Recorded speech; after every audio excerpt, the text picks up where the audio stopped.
सम्मेलन में शामिल हुए सीएम योगी, कहा प्रदेश में कानून व्यवस्था कायम है। लोकसभा चुनाव को लेकर रामपुर में प्रचार प्रसार करने पहुंचे डिप्टी सीएम ब्रजेश पाठक, कहा रामपुर डेवलपमेंट के लिए जाना जाता है। कन्नौज पहुंचे सपा सुप्रीमो अखिलेश यादव, पार्टी कार्यालय में कार्यकर्ताओं ने 51 किलो की माला पहनाकर किया स्वागत।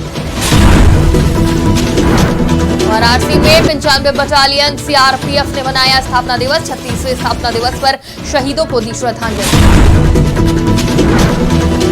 अयोध्या के मां काली जी मंदिर प्रांगण में 7 दिवसीय श्री राम कथा का शुभारंभ, कथा के शुभारंभ पर निकाली गई शोभा यात्रा।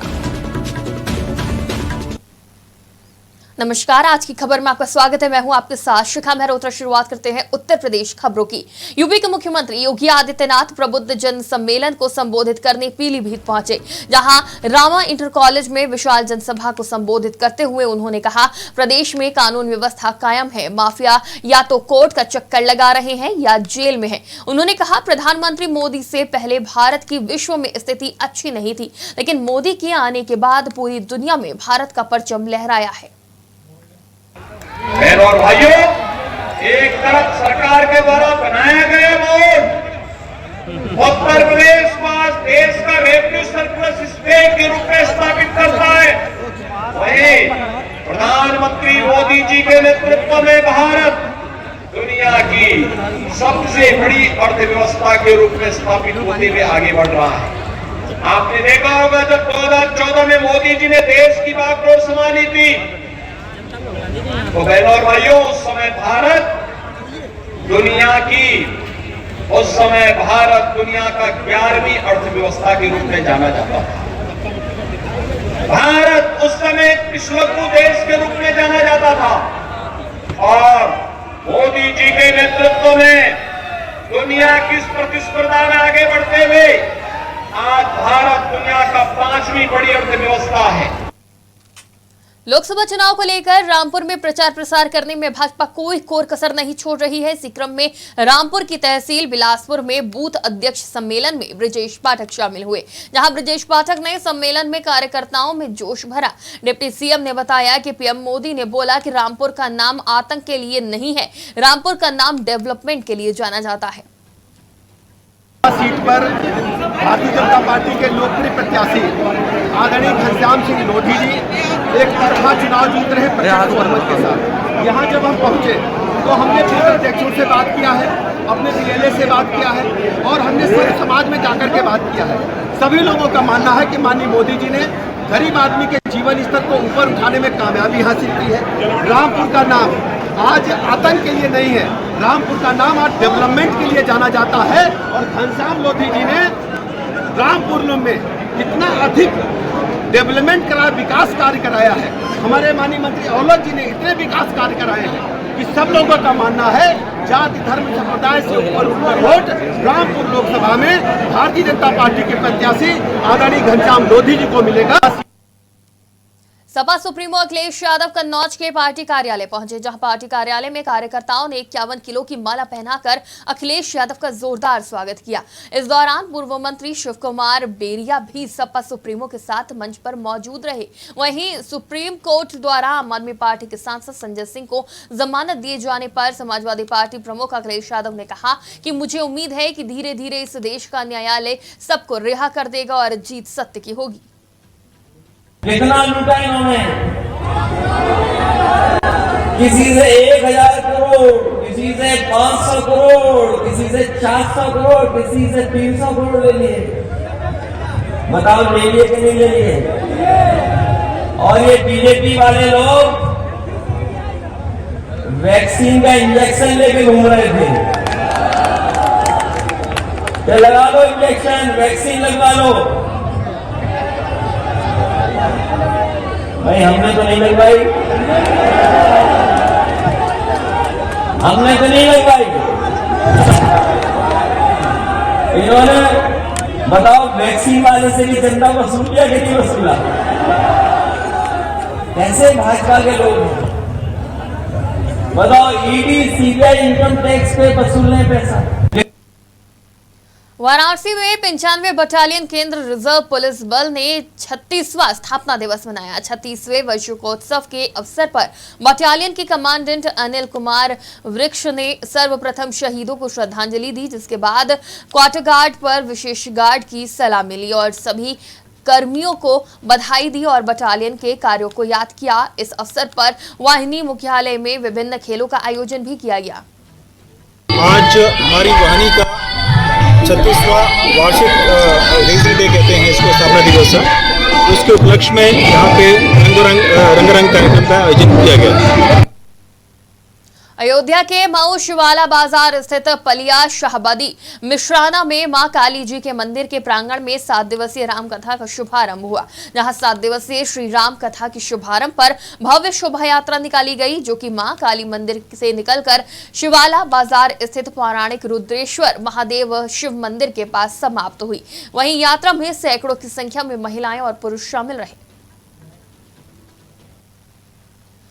बदायूं के इस्लाम नगर थाना क्षेत्र अंतर्गत मोहल्ला बिलसी रोड पर बड़ा हादसा हो गया, जहां क्षेत्र की एक पटाखा दुकान में जबरदस्त विस्फोट हो गया। धमाके की आवाज से इलाके में हड़कंप मच गया। वहीं विस्फोट के चलते 2 मंजिला मकान पूरी तरह से ध्वस्त हो गया और मकान के मलबे में 4 लोग दब गए, जिसके बाद स्थानीय लोगों ने काफी मशक्कत के बाद मलबे में दबे लोगों को घायल अवस्था में बाहर निकाला और घायलों को अस्पताल पहुंचाया गया, जहां डॉक्टर ने महिला और एक बच्चे को मृत घोषित कर दिया। बहराइच के लखनऊ हाईवे के पास एक होटल में अज्ञात कारणों से आग लग गई, जिससे हजारों रुपयों का सामान जलकर खाक हो गया। वहीं मौके पर पहुंची पुलिस ने इसकी सूचना दमकल विभाग को दी। हालांकि फायर ब्रिगेड की गाड़ी के आने से पहले होटल में रखा सारा सामान जलकर खाक हो चुका था। वहीं होटल के मालिक ने बताया कि हम लोग होटल में ही बैठे थे कि तभी पीछे की तरफ से अचानक आग की लपटें उठने लगी। फिलहाल दमकल विभाग ने आग पर काबू पा लिया है और पुलिस आग लगने के कारणों का पता लगा रही है। होटल में शायद जान नहीं मिला कि कैसे आग लगी। पाछे हम तखत पर बैठे रहे और ये बिंज बाहर अंदर दुकान के ढाला पर बैठे रहे। जब पाछे से बड़े लाग तब देखे ना ये मुका हम तखत पर बैठ रहे, तो हमका ये आग कहाँ से निकले लगा। जोले उठा के धरे के पानी ना तो सामान कुछ ना उठा मिला, सब हम पैसा कौड़ी सब बढ़ गए। बिजनौर में गुलदार के बाद अब मधुमक्खियों भी लोगों की जान की दुश्मन बन गई हैं। चांदपुर क्षेत्र में खेत पर काम करने गए एक किसान और उसके 2 बेटों पर मधुमक्खियों ने अचानक से जानलेवा हमला कर दिया। वहीं मधुमक्खियों के हमले से किसान की मौत हो गई, जबकि दोनों बेटे गंभीर रूप से घायल हो गए हैं। बता दें कि किसान ने मधुमक्खियों से बचने के लिए गन्ने के खेत में आग भी जलाई, जिसके बावजूद भी किसान की जान नहीं बच सकी। बिजनौर में 22 वर्षीय युवक ने फांसी लगाकर आत्महत्या कर ली, जिससे इलाके में हड़कंप मच गया। मामला बिजनौर के थाना चांदपुर के ग्राम बमनोला का है, जहां मृतक के परिजनों का रो रो कर बुरा हाल हो गया है। पुलिस ने शव को कब्जे में लेकर पोस्टमार्टम के लिए भेज दिया है और आगे की जांच में जुट गई है। 11 साढ़े 11 बजे के आसपास घूमने गया था वहाँ। हाँ। तब मैंने इसको देखा वहाँ पेड़ पर लटका हुआ था। किसको? ये काविंदर। अच्छा। हाँ, मैं वहाँ से तुरंत आया। आने के बाद मैंने मोहल्ले वालों को बताया, प्रधान को बताया, तब फिर हम सारे इकट्ठे होकर गए वहाँ। अच्छा। तभी पुलिस आ गई। फिर फर्रुखाबाद में सांसद मुकेश राजपूत का वीडियो वायरल होने से हड़कंप मच गया है। यह मामला लगातार तूल पकड़ता जा रहा है। इस मामले को भाजपा सांसद ने सपा का षड्यंत्र बताया है। सांसद का कहना है कि सपा उन्हें बदनाम करने की कोशिश कर रही है। इस वीडियो के माध्यम से उनकी छवि को धूमिल किया जा रहा है। तुम दोबारा मिले दिया नहीं, झूठ बोलते हो। नहीं, आप चलिए। अरे मैं चल रहा है, चल दिया है। इतना क्यों झूठ बोलता है? ये तो हमें मालूम है इतना पर हम झूठ बोलता। वोट देना है तो दे देना, नहीं देना तो मत देना।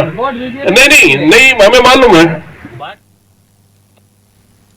हाथरस में भाकियू भानु के धर्मेंद्र चौधरी सहित 4 किसान नेताओं को पुलिस ने हाउस अरेस्ट कर दिया है। बता दें कि हाथरस में सीएम योगी के आगमन से पहले किसान नेताओं को नजरबंद कर दिया गया। इस क्रम में भारतीय किसान यूनियन भानु के राष्ट्रीय महासचिव धर्मेंद्र चौधरी सहित 4 नेता पुलिस ने नजरबंद किए, जहां सादाबाद में उनके निजी आवास पर पुलिस ने उन्हें नजरबंद कर दिया। वहीं धर्मेंद्र चौधरी का आरोप सीएम योगी के कार्यक्रम में जाने के लिए पास भी है, लेकिन पुलिस ने घर पर ही नजरबंद कर दिया है। ऐसे में किसानों की बात आखिर सीएम योगी तक कैसे पहुंचाए।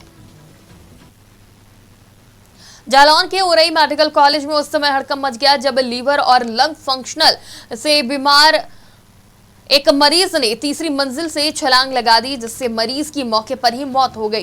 जिसकी जानकारी जब परिजनों को हुई तो वहां कोहराम मच गया। वहीं आनन फानन में मेडिकल कॉलेज के स्टाफ और डॉक्टर्स ने घटना स्थल पर आकर पुलिस को सूचना दी, जिसके बाद पुलिस ने शव को कब्जे में लेकर पोस्टमार्टम के लिए भेजा और मामले की पड़ताल शुरू की। संज्ञान में आज सुबह आया कि एक 30 साल का जो लड़का था वो हमारे अस्पताल में एडमिट था। बहुत लंबे समय से बीमार चल रहा था, जो एपिलेप्सी का मरीज था, जिसको दौरे की बीमारी की वजह से बहुत सारे शहरों में इलाज करा चुका था और ठीक नहीं हो रहा था। लेकिन उसको कई दिनों से उसको ये लग रहा था कि मुझे रहना ठीक नहीं है। उसकी माता ने बताया कि बहुत दिन परेशान था। उसके पहले हम लोग दवा लेके छुट्टी करने वाले थे, लेकिन उसकी माता ने रिक्वेस्ट किया था तो हम लोगों ने रख लिया था। तो आज सुबह टॉयलेट गया और टॉयलेट में कैसे बाहर उसने खिड़की खोल के बाहर कूद दिया, आत्महत्या कर ली है। उस पर भी हम लोगों ने कमेटी बना के जांच कर रहे हैं कि कैसे। जौनपुर में खेल एवं युवा कल्याण मंत्री गिरीश चंद्र यादव ने पत्रकार वार्ता की, जहां उन्होंने कहा कि देश में मोदी की लहर है। इस बार 400 सीटें भाजपा गठबंधन को मिलने जा रही हैं। साथ ही उन्होंने लोकसभा प्रत्याशी कृपा शंकर सिंह का बचाव करते हुए कहा कि कृपा शंकर सिंह ने कांग्रेस में रहते हुए धारा 370 हटाए जाने को सही ठहराते हुए कांग्रेस की विचारधारा का विरोध दर्ज कराते हुए भाजपा का समर्थन किया और भाजपा ज्वाइन की। कृपा शंकर जी ने इस वक्त पर अपना निजी बयान पर खंडन कर चुका, उन्होंने खंडन कर दिया। फिर उसके बाद उस प्रक्रिया पर उनका बयान आ गया, स्पष्टीकरण आ गया। तो आपने देखा कृपा शंकर की इस बात को तो आप नहीं पूछ रहे कि 370 का जब लोकसभा में आया तो कृपा शंकर ने विरोध किया। इस बात को भी आपको कहना चाहिए। और विरोध किया और उन्होंने कांग्रेस से इस्तीफा दे दिया, बाय बाय बोल दिया। अब ये भी तो देखना चाहिए कि उनके अंदर जो है देश की भक्ति, देश का समर्पण भाव तो था। राजधानी लखनऊ में फिर एक बार तेज रफ्तार का कहर देखने को मिला, जहां महिगवा थाना अंतर्गत कुम्हारवा रोड मिश्रीपुर गांव के पास तेज रफ्तार 2 मोटरसाइकिल की टक्कर हो गई। इस दौरान हादसे में 3 युवक गंभीर रूप से घायल हो गए, जिन्हें एम्बुलेंस की मदद से इलाज के लिए अस्पताल में भर्ती कराया गया, जहां डॉक्टरों ने एक युवक को मृत घोषित कर दिया। वहीं 2 अन्य घायलों को ट्रॉमा सेंटर रेफर किया गया।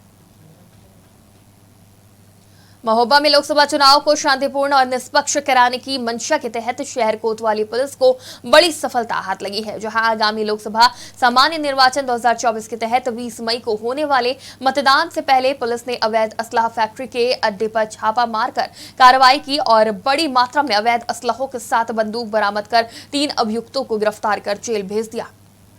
देखिए, लोकसभा चुनाव चल रहे हैं, एमसीसी लगी हुई है और पुलिस बहुत सतर्कता से ऐसे अपराधियों पर लगातार दृष्टि रख रही है जो किसी भी तरह की अवैध गतिविधियों में सम्मिलित हैं। इसी क्रम में मुखबिर द्वारा सूचना दी गई कि 3 लोग अवैध शस्त्र फैक्ट्री एक कर रहे हैं और वहां पे भारी मात्रा में अवैध असलों का निर्माण कराया जा रहा है। मुखबिर की इस सूचना पे दबिश देने पर 3 लोगों को गिरफ्तार किया गया। राजू विश्वकर्मा जो कि जनपद हमीरपुर का निवासी है, संतोष ब्रिजगोपाल जो कि महोबा का निवासी है और ब्रिजगोपाल ये जनपद महोबा का निवासी है। इनके पास से कुल 10 निर्मित अर्धनिर्मित अवैध तमंचे, कारतूस सहित भारी मात्रा में शस्त्र इनके पास से रिकवर हुए हैं। खबर रायबरेली के महाराजगंज थाना क्षेत्र से है, जहां की रहने वाले पीड़ित ने आरोप लगाया कि मैंने सरकारी आवास अपनी जमीन पर बनवाया तो लेखपाल और लेखपाल के साथ ही पैसे की मांग कर रहे थे और पैसा न देने की वजह से लेखपाल और पुलिस ने मिलकर आवास गिरवा दिया, जबकि गांव के बहुत सारे लोगों का निर्माण उसी जगह पर आबादी की जमीन में बना है। आबादी में 3 पीढ़ी हमारी बीत गई है। आबादी में हम रह रहे हैं। कॉलोनी मिली है साहब, उसका बनाया, थोड़ा कहा आड़ कर ले तो नेकपाल थे मिला। नेकपाल ने कहा कि 20,000 हमका रुपया दे दियो, थोड़ा हटा के बना लियो। क्या नाम है लेखपाल का? विवेक सिंह। और इसके बाद हम बहुत कुछ हटा के बनाया, तभी 20,000 का बेचता नहीं साहब गए, गिर गए पान और माता फेर ने और नेकपाल ने साहब गिरा दिया। सहारनपुर के बेहट शाकंबरी देवी रोड पर पूर्व यमुना नहर के पुल के पास ऑटो कार और स्कूटी की आमने सामने टक्कर हो गई, जहां हादसे में स्कूटी सवार चिकित्सक गंभीर रूप से घायल हो गया, जिसे राहगीरों ने एम्बुलेंस की मदद से सीएचसी भिजवाया, जहां डॉक्टरों ने उसे मृत घोषित कर दिया। वहीं घटना की सूचना मिलते ही मौके पर पहुंची पुलिस ने शव को कब्जे में लेकर पोस्टमार्टम के लिए भेज दिया है और कार को पुलिस ने कस्टडी में ले लिया है। उत्तर प्रदेश की खबरों में फिलहाल इतना ही। देश और दुनिया की तमाम खबरों के लिए देखते रहिए आज की खबर।